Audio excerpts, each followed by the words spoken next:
Hello everyone, in this video I'm gonna walk you through on how to copy and paste pictures on iPhone. So if you want to copy and paste pictures on iPhone, here's a quick guide on how to do that. So the first thing you have to do is open up your Photos app, then you copy the picture.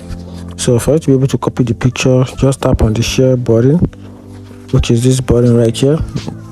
Just tap on it, then scroll the way down up a little, then copy.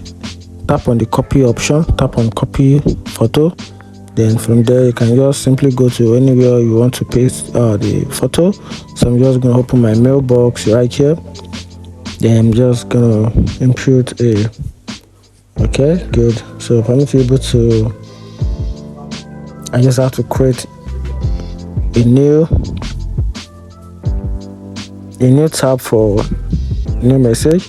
So I'm just going to long click, then paste in the photos. There's the pictures, you can see. Then from there I can add the subject, then add the person's email, which is the recipient, then send the pictures together with the attachment of my choice, and that is how I can copy and paste pictures or photos on iPhone. If you find this video helpful, turn on the notification button and follow for more. Thank you.